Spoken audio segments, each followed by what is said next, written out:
మీ business ఏదైనా మీ ఊర్లో promotion చేయాలంటే అది సుమన్ టీవీతోనే సాధ్యం. ఇప్పుడే సంప్రదించండి. Welcome to Suman TV. తెలంగాణలో ఇంటర్మీడియట్ ఇక రద్దు. ఇక నుంచి ఇంటర్మీడియట్ ఉండదు. వచ్చే విద్యా సంవత్సరం నుంచి ఇంటర్మీడియట్ని రద్దు చేయాలని ప్రభుత్వం ఆలోచనకు వచ్చినట్టుగా తెలుస్తోంది. ఇది అమల్లోకి వచ్చే అవకాశం కూడా స్పష్టంగా కనిపిస్తోంది. కేబినెట్ సబ్ కమిటీ కూడా ఈ నిర్ణయం తీసుకున్నట్టుగా తెలుస్తోంది. ఈ వార్త వింటే విద్యార్థుల తల్లిదండ్రులకు సంతోషం కలుగుతోంది. కార్పొరేట్ కాలేజీల యాజమాన్యాలకు మాత్రం గుండె గుబేలు అంటోంది.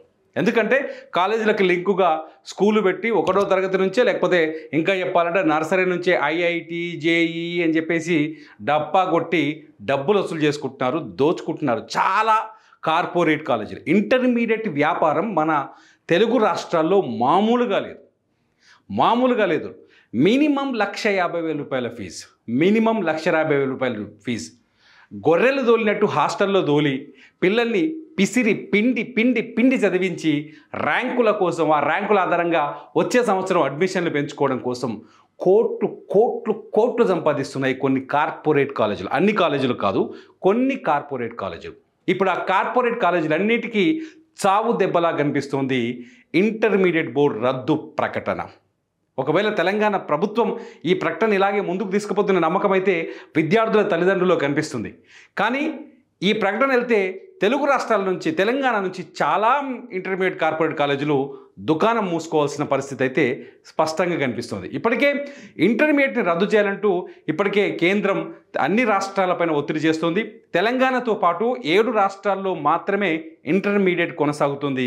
మిగతా రాష్ట్రాలన్నింటిలో, బీజేపీ పాలిత రాష్ట్రాలు కావచ్చు, ఇతర రాష్ట్రాల్లో ఇంటర్మీడియట్ని, స్కూల్ ఎడ్యుకేషన్ని కలిపేశారు.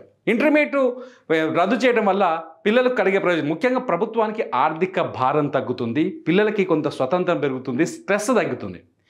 ఎక్కువ మంది ఆత్మహత్యలు చూడాలి. విద్యార్థులు మన తెలుగు రాష్ట్రాల్లో ఏ క్లాస్ విద్యార్థులు ఎక్కువగా ఆత్మహత్యలకు పాల్పడుతున్నారంటే ఇంటర్మీడియట్ చదివే పిల్లలే ఎక్కువగా ఆత్మహత్యలకు పాల్పడుతున్నారు. ఎందుకంటే అది సెన్సిటివ్. ఆ ఏజ్లో నిర్ణయాలు చాలా వేగంగా తీసుకుంటారు, భయపడతారు.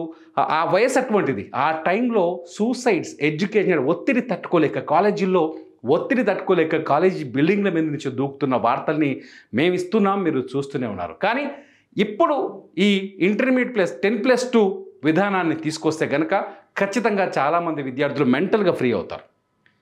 వాడికి ఏం కావాలనో చూజ్ చేసుకుంటాడు, ఉన్న స్కూల్లోనే చదువుతాడు, వారికి కొంత ప్రశాంత వాతావరణం ఉంటుంది. ఎందుకంటే స్కూల్ నుంచి కాలేజీకి వెళ్ళిన తర్వాత అదొక పెద్ద భూతంలాగా కనిపిస్తుంది. ఆ ఇంటర్మీడియట్ 2 ఏళ్ళే ఉంటుంది. అది ఆ 2 ఏళ్ళే పెద్ద సమస్యగా కనిపిస్తుంది. దాన్ని కొంచెం సరళీకృతం చేసినట్టు అవుతుంది ఇంటర్మీడియట్ బోర్డు రద్దు చేయడం వల్ల. ముఖ్యంగా కాలేజీలకి నష్టం. అయితే ఇప్పటిదాకా అసలు రద్దు చేయడం వల్ల ప్రభుత్వం తీసుకొస్తున్న మార్పు ఏంటి? ఏం మార్పు తీసుకొస్తుంది? ఏం పాలసీ అంటే నేషనల్ ఎడ్యుకేషన్ పాలసీ ప్రకారం ఇప్పటిదాకా మన దగ్గర ఎలా ఉందంటే 5+2+3+2 విధానం ఉంది. ఇందులో ఈ 5+2+3 విధానంలో ఏంటంటే 5th వరకు ప్రీ ప్రైమరీ, 5వ తరగతి వరకు, 5 ఏళ్ళ వరకు ప్రీ ప్రైమరీ స్కూల్ 5వ తరగతి వరకు ఉంటుంది. ఆడికించి 7th క్లాస్లో అప్పర్ ప్రైమరీ స్కూల్ ఎగ్జామ్ నడిచింది. 7th క్లాస్లో మళ్ళీ బోర్డు ఎగ్జామ్ ఉండేది కదా, నేను కూడా రాసినాం. ఇది అప్పర్ ప్రైమరీ స్కూల్ విధానం ఉంటుంది. 7th నుంచి మళ్ళీ 8th, 9th, 10th వచ్చేసిన తర్వాత ఎస్ఎస్సి ఉండేది. ఆ తర్వాత ప్లస్ ఇంటర్మీడియట్ ఉండేది. Inter first year, inter second year. ఇది ఇప్పటిదాకా స్కూల్ ఎడ్యుకేషన్ విధానం తెలంగాణలో ఉంది. ఇప్పుడు కొత్తగా వచ్చే విధానంతో, ఇప్పుడు కొత్తగా వచ్చే పద్ధతిలో ఏం జరుగుతుందంటే 5+3+3+4 ఈ విధానాన్ని తీసుకొస్తున్నారు. ఇప్పుడు తీసుకొచ్చేది ఏంటంటే ఈ స్కూల్ ఎడ్యుకేషన్ సిస్టమ్ ఈసారి ఈ పాలసీ ఎట్లా ఉంటుందంటే 5+3+3+4. ఈ 5+3+లో చాలా ప్రయోజనాలు ఉన్నాయి. ఇప్పటిదాకా మన పిల్లల్ని ఈ స్కూల్లో జాయిన్ చేయడానికి చాలా ఉండేది, చిన్నపిల్లల్ని తీసుకుపోయి స్కూల్లో జాయిన్ చేయడం. అయితే ఈ 5 ఇయర్స్లో మొదటి 5 అంటే మీకు అర్థమవుతుంది ఆల్రెడీ 5 ఇయర్స్. మొదటి 5 ఇయర్స్లో ఏమేమి చెప్తారంటే అంగన్వాడీ ఉంటుంది, 3 ఏళ్ళు ప్రీ స్కూల్ ఉంటుంది. అంగన్వాడీ అంటే పిల్లలకి ఫుడ్, నాణ్యమైన ఫుడ్ని కూడా అంగన్వాడీ కూడా ఇందులో తీసుకొస్తున్నారు. అంగన్వాడీ ఉంటుంది, ప్రీ స్కూల్ ఉంటుంది. అంటే 1వ తరగతికి ముందు ఎల్కేజీ, యూకేజీ ఉన్నాయి కదా, ఇవన్నీ అంటే ఎల్కేజీకి ముందు నర్సరీ, ఎల్కేజీ, యూకేజీ, ఇలా ప్రీ స్కూల్ ఒక 3 ఏళ్ళు ఉంటుంది. ఫస్ట్ క్లాస్ ఉంటుంది, సెకండ్ క్లాస్ ఉంటుంది.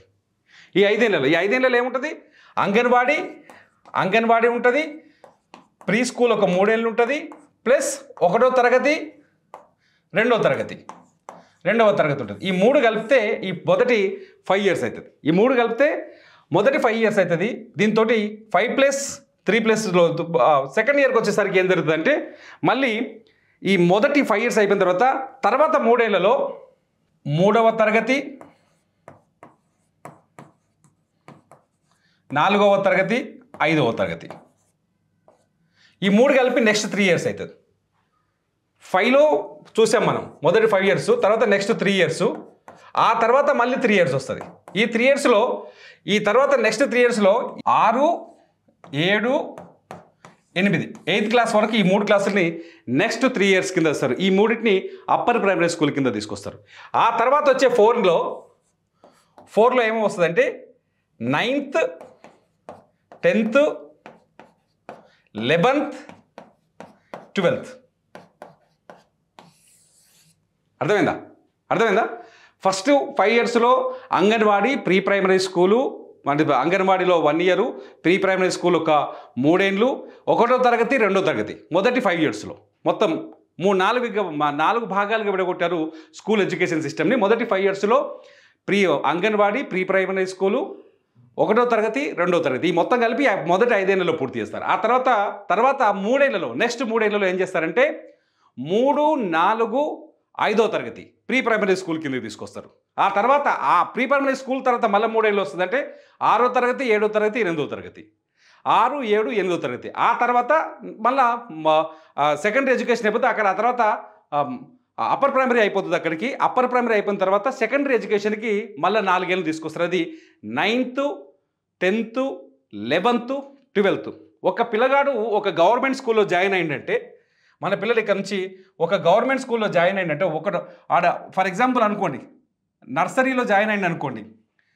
నర్సరీలో జాయిన్ అయితే నర్సరీ నుంచి ఇంటర్ అంటే 10 +12 వరకు +12 ఇంటర్ అన్నారు ఇక్కడిగా +12 వరకు ఇక్కడ వరకు ఒకటే స్కూల్ చదువుకోవచ్చు. నర్సరీ నుంచి +12 వరకు ఒకటే స్కూల్లో ఇక విద్య ఉంటుంది. దీనివల్ల చాలా ప్రయోజనాలు ఉంటాయి. వాడు ఒక పిల్లగాన్ని మన బిడ్డను ఒక స్కూల్లో జాయిన్ అయితే ఆ చిన్నప్పటి నుంచి అక్కడే ఉంటాడు కాబట్టి స్కూల్ వాతావరణము, ఆ స్కూల్లో చదువు చెప్పే విధానము, ఆ స్కూల్లో ఉండే సౌకర్యాలు, ఆ స్కూల్లో చదువుకున్న తన తోటి క్లాస్మేట్స్, ముఖ్యంగా 10th అయిపోగానే ఇంటర్ కాలేజీలోకి వెళ్తాం. చాలా కార్పొరేట్ కాలేజీ ఉన్నాయి, వాళ్ళ పేర్లు ఇక్కడ చెప్పదలుచుకోలేదు. వెళ్ళిపోతే డిఫరెంట్ కాలేజీల నుంచి వస్తారు.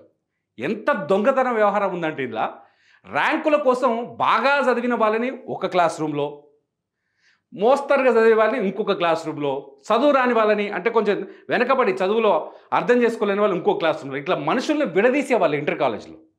ఇప్పుడున్న కార్పొరేట్ ఇంటర్ విద్యలో ఇది స్పష్టంగా కనిపిస్తుంది. కొందరైతే ర్యాంకుల కోసం తీసుకెళ్ళి సపరేట్గా వేరే క్యాంపస్లో పెట్టి వాళ్ళు నైట్ అంతా చదివిస్తారు. వాళ్ళే ర్యాంకర్స్ కింద రావాలి. ఎందుకంటే 1 1 1 2 2 2 3 3 3 4 4 4 ఇది వస్తేనే అడ్మిషన్లు వస్తాయి. టీవీలో యాడ్స్ వస్తే అడ్మిషన్స్ వస్తాయి కాబట్టి రుద్దే వాళ్ళు డిఫరెంట్ ప్లేసెస్ నుంచి, ఆంధ్రప్రదేశ్ నుంచి కావచ్చు, తెలంగాణ నుంచి కావచ్చు, కర్ణాటక నుంచి కావచ్చు, ఇంటర్మీడియట్కి వచ్చేసరికి డిఫరెంట్ ప్లేసెస్ నుంచి వస్తుంది. ఇక్కడ పోయిన వాడు ఆ సిస్టమ్ని అర్థం చేసుకొని అందులో అడ్జస్ట్ అయ్యి చదివేసరికి గాయపోయేది. ఇప్పుడు ఏం జరుగుతుందంటే ఈ 5+3+3లో 5+3+3+4లో ఏం జరుగుతుందంటే 1వ తరగతి నుంచి ఇంటర్ +2 వరకు అదే స్కూల్లో ఉంటాడు, అదే వాతావరణంలో చదువుకుంటాడు. కాబట్టి చదువు మీద కాన్సన్ట్రేషన్ పెరుగుతుంది, భయం ఉండదు, ఆందోళన ఉండదు. ఏదైనా సమస్య వస్తే స్నేహితులతోనో టీచర్లతోనో ఈజీగా చెప్పుకుంటారు. ఇంకోటి ఏంటంటే ఒత్తిడి ఉండదు, ఇట్లా స్ట్రెస్ చేసి పిండే ఒత్తిడి ఉండదు. 3వ పాయింట్ ఏంటంటే లక్షల ఫీజులు కట్టాల్సిన ప్రమాదం ఉండదు. లక్షల ఫీజులు కట్టిన ప్రమాదం ఉండేది తల్లిదండ్రులకైతే నిజంగా శుభవార్త. సో మొత్తానికి తెలంగాణ ప్రభుత్వం నేషనల్ ఎడ్యుకేషన్ పాలసీ ప్రకారం వచ్చే 2025 నుంచే ఇంటర్మీడియట్ బోర్డుని పూర్తిగా రద్దు చేసి దాని కింద ఇప్పుడు స్కూల్ ఎడ్యుకేషన్ సిస్టంలో ఒక 600 కాలేజీలు ఉన్నాయి. ఇంటర్మీడియట్ బోర్డు కింద ఒక 420 కాలేజీలు ఉన్నాయి తెలంగాణలో. వీటన్నింటినీ గవర్నమెంట్ కాలేజీలు, వీటన్నింటినీ ఈ 420 కాలేజీలు తీసుకొచ్చి వాళ్ళ స్కూల్ ఎడ్యుకేషన్లో కలిపే అవకాశం కూడా కనిపిస్తుంది. ఇది నిజంగా తల్లిదండ్రులకి చాలా చక్కటి వార్త. కార్పొరేట్ కాలేజీలకు మాత్రం కడుపు మంట, ఇది గ్యారంటీ. చూద్దాం గవర్నమెంట్ 2025 నుంచి ఈ పాలసీని ఇంకా ఎంత షార్ప్ చేస్తుందో. చూస్తూనే ఉండండి సుమన్ టీవీ. ఈ పాలసీ పైన మీ కామెంట్స్ కంపల్సరీ రాయండి. మీ కామెంట్స్ పైన నేను మరో వీడియో చేస్తాను.